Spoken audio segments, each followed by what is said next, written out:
carvão não pode ser fundo? Peraí, Não. deixa a gente gravar agora, doutora. Deixa.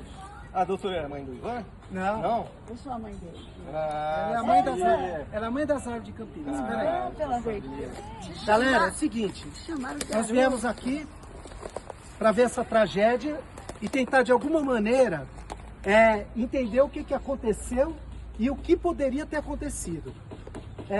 A gente está aqui com o engenheiro florestal, Zé Hamilton.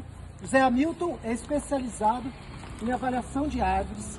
Ele é uma pessoa que tem muita experiência e pode dizer e fazer o seu depoimento sobre o que está acontecendo aqui e o que deveria ter sido feito. Ivan, a gente está aqui fazendo análise prévia, né, fizemos a análise geral, nível 1, 2 e 3, e agora o 3 da BNT, né, então o que significa isso? A análise 1 é a análise da condição geral do que sobrou do exemplar. A análise nível 2 foi o entorno próximo, né, se tinha interferente, por exemplo, a raiz que é típica da espécie, que é raiz tabular, né, típica de um ficus, e a gente entrou para a análise nível 3, que é com resultados via equipamentos não invasivos, né, não destrutivos. Então a gente faz a análise da parte interna do exemplar, e uma coisa que ninguém verificou aqui foi a ocorrência de fogo que foi na base da figueira, e isso influenciou em todo esse descascamento dela aqui. Então a gente pega, ó, demonstra o carvão, né, que ainda está ocorrente, e houve o consequente desprendimento da casca, que foi um desprendimento externo, né? Não houve o comprometimento da madeira interna.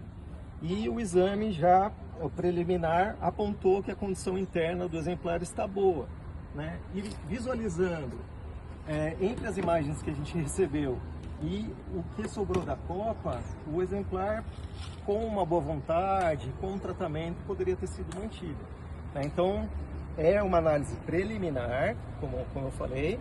Nós ainda vamos analisar outra altura, né, que tem um ponto de casca oclusa, que é quando um ramo cresce em conjunto com o outro. Ele dá uma influência no resultado do tomógrafo, mas a gente evitou esse ponto justamente para avaliar agora a segunda etapa, saindo dessa zona de influência da área de fogo.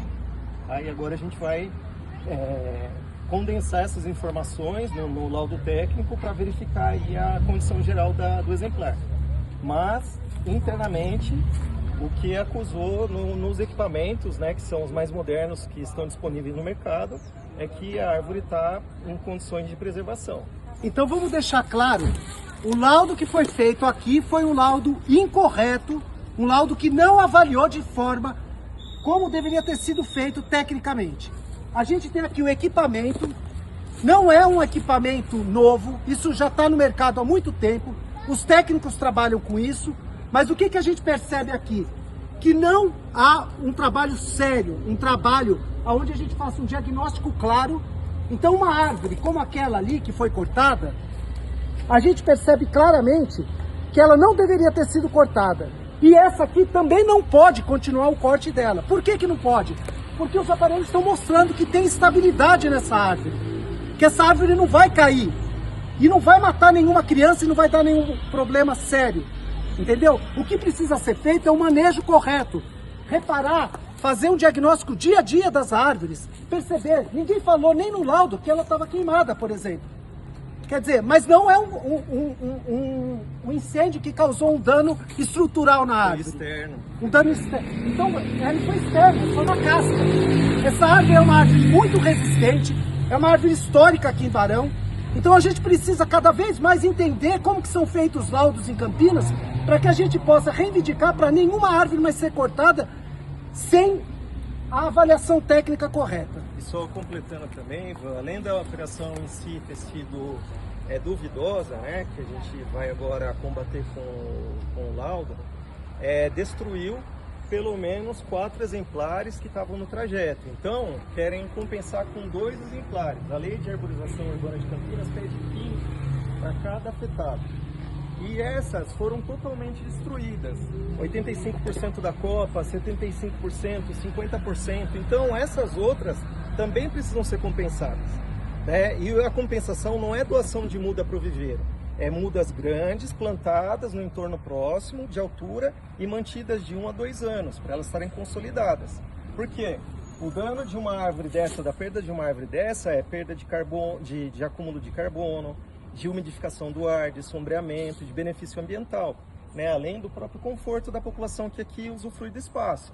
E o que a gente também está pensando e vai pensar em equipe é a preservação do que sobrou desse exemplar como mais um exemplo do que não se fazer com a arborização urbana. Tratar o que for possível, descascar, né, o que estiver soltando, realizar uma boa adubação e uma poda de balanceamento porque ela está toda desestabilizada. Então, para ficar como um marco histórico também aqui do que não se deve fazer com a arborização.